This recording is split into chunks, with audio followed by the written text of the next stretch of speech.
Déclaration de la SENCO sur la situation sécuritaire dans les territoires de Rutshuru et de Nyiragongo. La conférence épiscopale nationale du Congo SENCO suit avec beaucoup d'inquiétude la dégradation de la situation sécuritaire dans la province du Nord Kivu, particulièrement dans les territoires de Rutshuru et Nyiragongo, suite à l'intensification des combats entre les FARDC et les rebelles du M23, combats qui causent tant de pertes en vies humaines de part et d'autre. Elle s'étonne que ces affrontements surviennent juste quelques semaines après les assises de Nairobi, où les chefs d'État de la sous-région des Grands Lacs et les groupes armés ont pris l'engagement de conjuguer les efforts pour instaurer la paix dans l'est de la République démocratique du Congo. Tout en saluant les bonnes intentions exprimées par les participants à cette rencontre de Nairobi, la SENCO les invite à être sincères et véridiques dans cet engagement en conformant leur comportement à ce qui a été décidé et proclamé.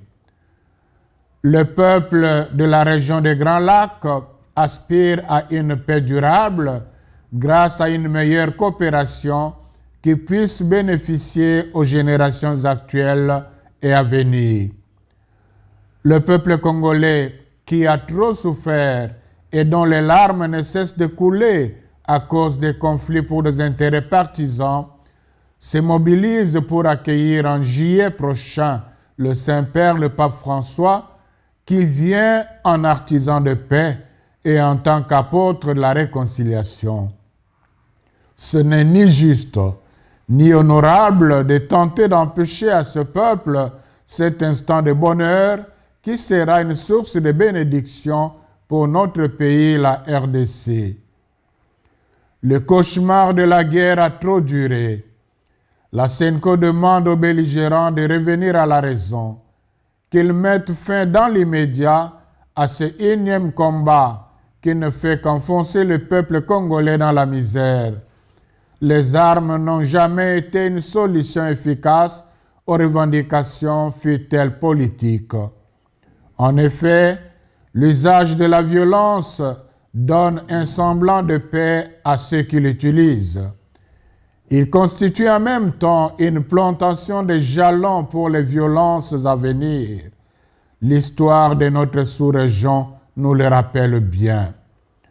Nous demandons en même temps aux autorités compétentes et à la communauté internationale, notamment la MONUSCO, d'user de tous les moyens à leur disposition pour que cette partie du pays recouvre la paix le plus tôt possible sans primer les responsables de ces atrocités.